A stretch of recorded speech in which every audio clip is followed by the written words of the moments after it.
Hi, my name is Dr. Alisha Bhatia, and I practice naturopathic medicine. Hi, I'm Wade Luoma. I'm an RN student at Cal State San Marcos. I'm here today interviewing Dr. Alisha about alternative medicine, how one gets into that practice, how it's different from traditional Western medicine, and basically some issues surrounding how one gets into it, how it's different, and what it offers that regular Western medicine doesn't.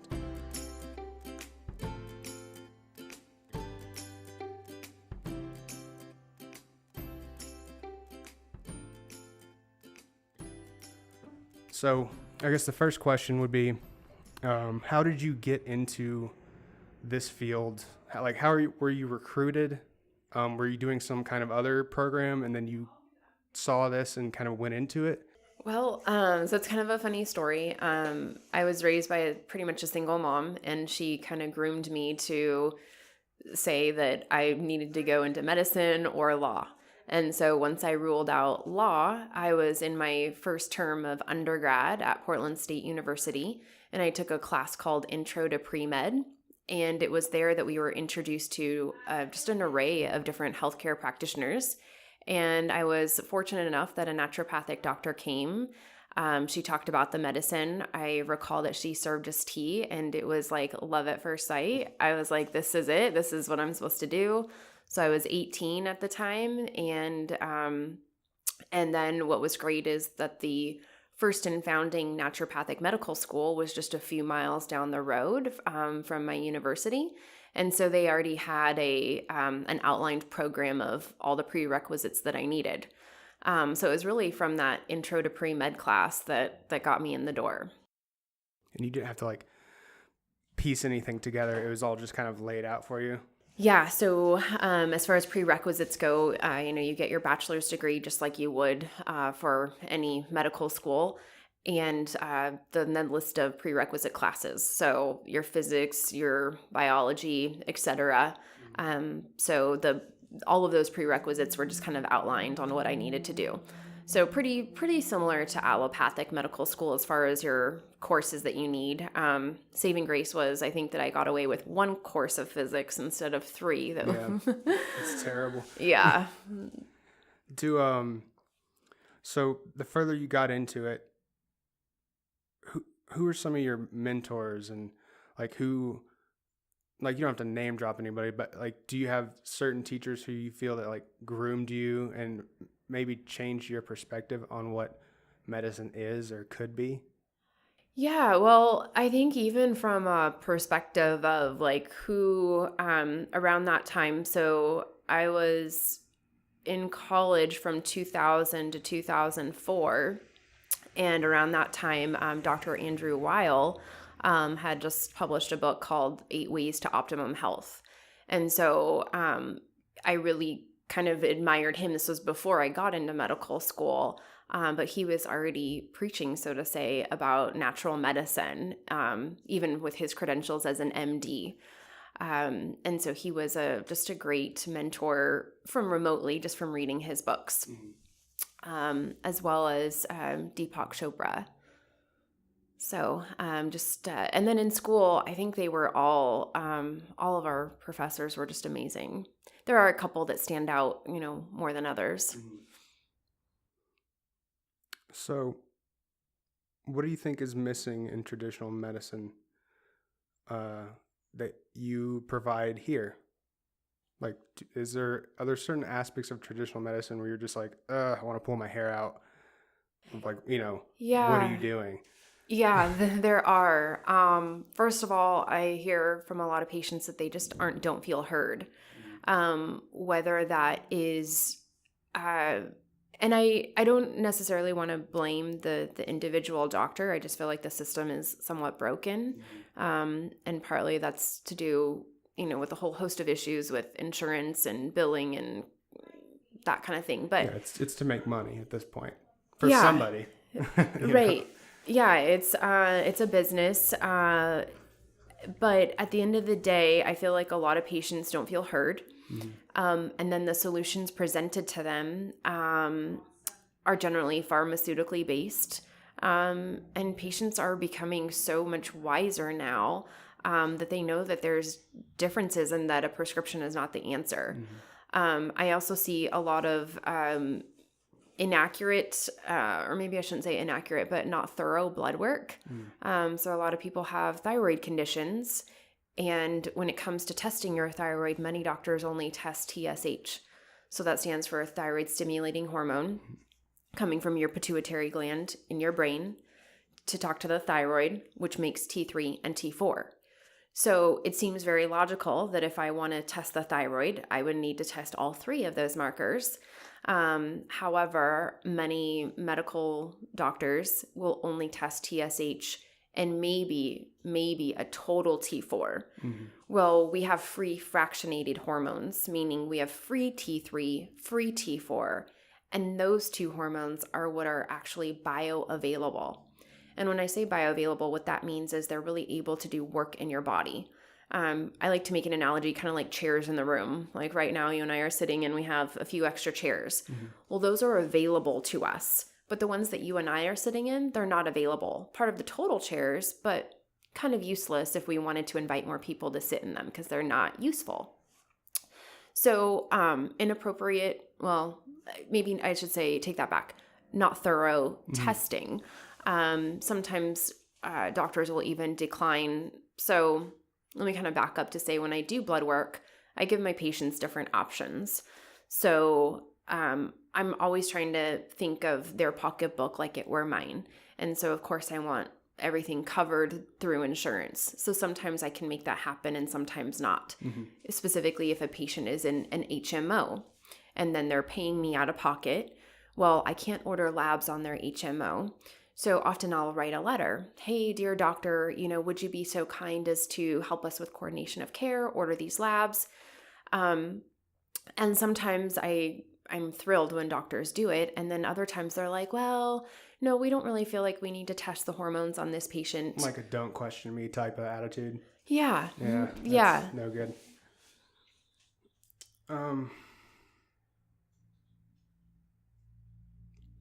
How do you diagnose somebody? Like if somebody comes in and they're just like, I don't know, I'm super low energy.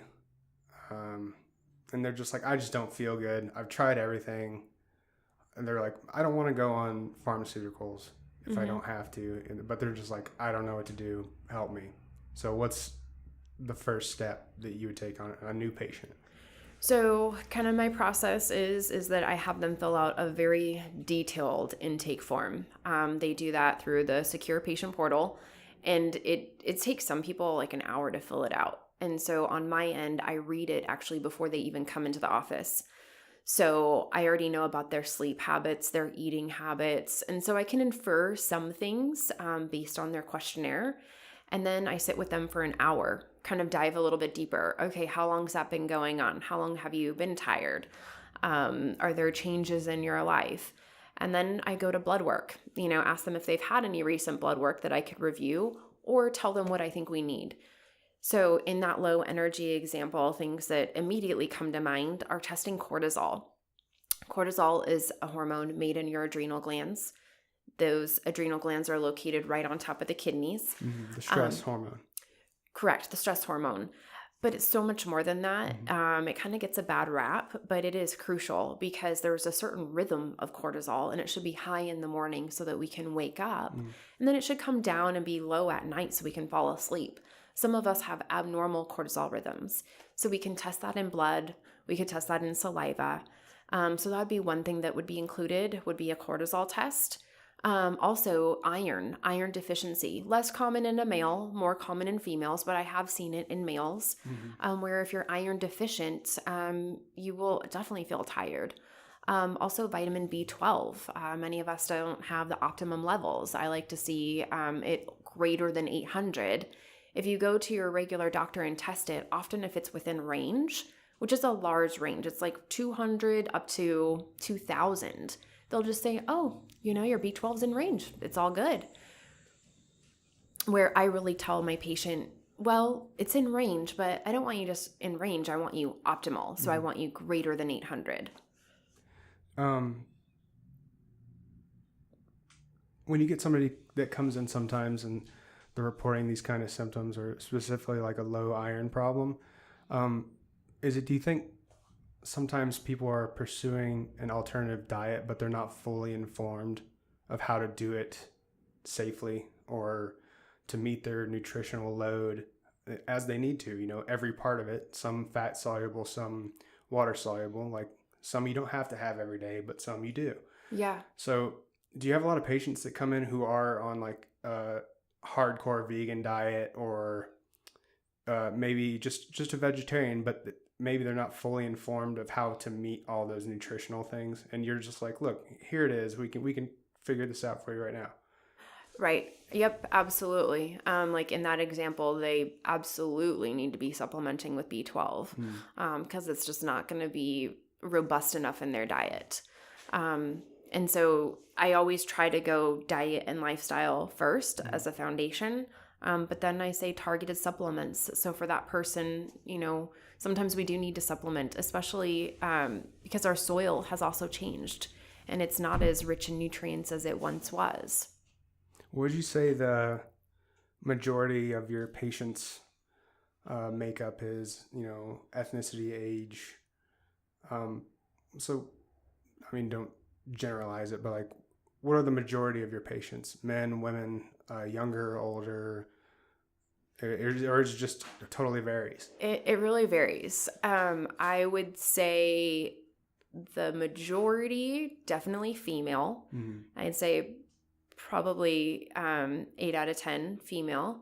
And then age-wise, it does vary. I think my oldest patient is 82, and probably my youngest patient has been as low as like 8. Mm. I'd say the majority, though, probably fall within roughly, let's say, 32 to maybe, 52 for the majority.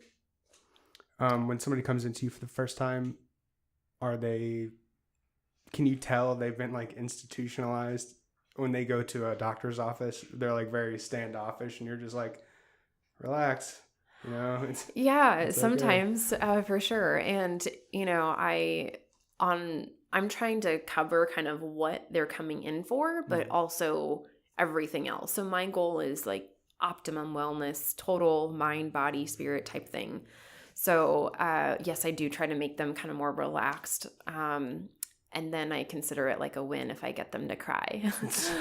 I know that sounds a little bit funny, but, often we have, and this is definitely overlooked in mainstream medicine, is I think just the emotional aspects of our health. Mm-hmm. And so sometimes that needs to be addressed, I think, for the physical body to be healed. And so if it feels appropriate, if the patient will kind of let me go there into their emotional side, I like to do something called EFT, which stands for Emotional Freedom Technique. It's also known as tapping. And that can be amazing at transforming somebody in literally 2 minutes, taking them on a stress scale, let's say, 9, with 10 being extreme, that they're in tears or they're really emotional. Within a couple minutes of tapping, they can be down to half of that or even less. Do you think that fear is a disease? Or do you think that do you think that illness is from within, or do you think it's from external, or just a combination of both? Do you think it's external influence, or? I definitely think it's a combination. Mm-hmm. So sometimes I like to kind of illustrate this triangle where we have the physical body on one side of the triangle, the biochemistry side. So when I say physical, that's kind of like your bones, your skeleton type thing, biochemistry, the things going on within, and then this mental emotional side. Mm-hmm. And so this is kind of borrowed from more of a chiropractic applied kinesiology model where it's like the triad of health. And so often I want to look at those 3 components. And so I want to say in some cases it might be a combination. In other cases, maybe, and I will never kind of fully know. Like, I'm not the creator, and so I don't fully know, but ultimately I do think it's a combination. So when I asked if you think fear was a disease, I saw that you were intrigued. So I want to know the answer to that question. Well, I thought that was a really interesting question, because I was like, wow, I've never thought of that. If fear was a disease. I mean, what comes to mind, just to put like kind of a label on that, would be like hypochondria. Just the person that thinks that they have every illness. Or what about PTSS now? So it's not PTSD anymore, but PTSS. That comes out of a straight up Fear, yeah. position, and it just is on you, So I was just curious of what you thought. Well, I guess I would say yes, the more that I think about that, because even like anxiety, I think kind of falls into that. I like that phrase that, depression is often when we're looking into the past, where anxiety is when we're looking into the future of the fear of the unknown or the what ifs. And so I suppose my answer would be yes, that fear can be a part of a disease process.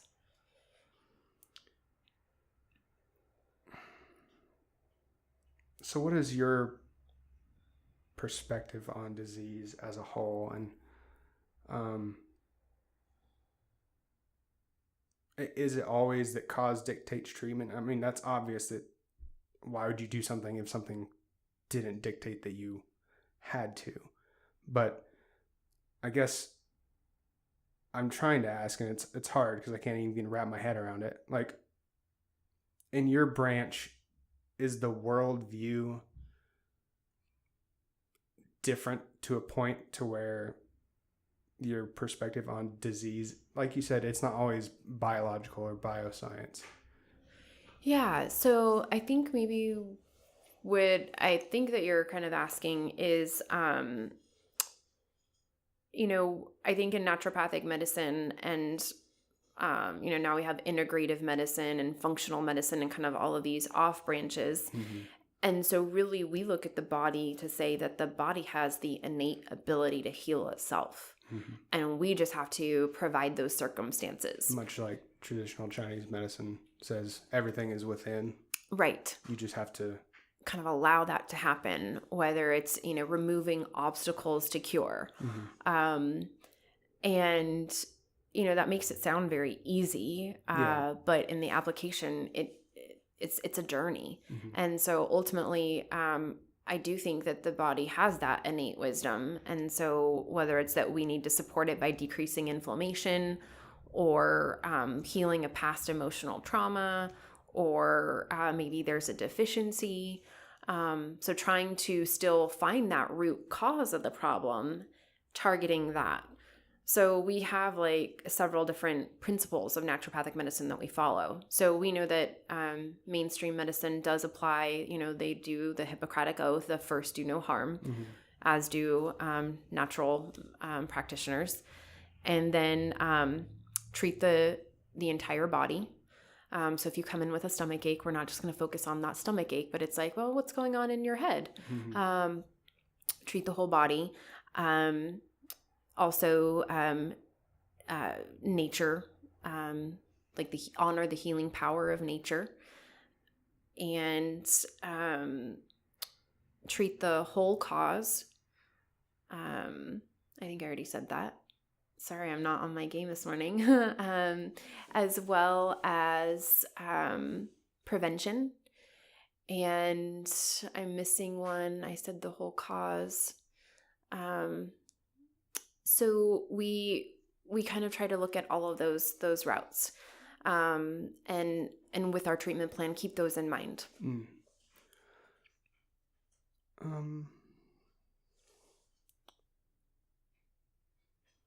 Oh, I missed one. Doctor is teacher.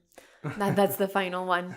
And so I think that is another difference with allopathic medicine versus naturopathic medicine, is that we definitely try to teach our patients, how to eat a healthy diet, what to be doing to caring for their bodies. And, unfortunately in the medical model, I don't think that they just have that time or that knowledge to do that. Yeah, going back to what you discussed about how they just don't listen. I read an article within the last year, I think, where there was a study, and on average, I can't quote all the numbers directly off my head, but the point of the study was, on average, most doctors only listen to their patients for 9 seconds before they interrupt them. I would assume you don't do that here by the look on your face. You're like, oh my God. Yeah, that is right. Yeah, I do try to let them talk. And it's an art, I will say. It is sometimes difficult because, we have we want to accomplish what we need to do as far as kind of diagnosing and figuring out our treatment plan. So there is a give and a take.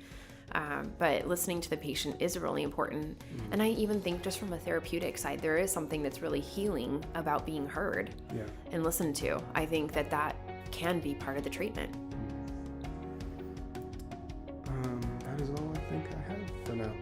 Thank you for your time. Yeah, my pleasure. Do you want to do a shout out for your practice or information, phone numbers, how people can contact you? Oh, thank you. Well, and just thank you so much for reaching out to me, Wade. It's been great to spend this time with you this morning. And my website is Dr. Alisha, Alisha, N like naturopathic, D like doctor.com, dralishand.com. And I offer a free 15-minute phone consultation. So if you guys have any questions, I'd love to help. Thank you.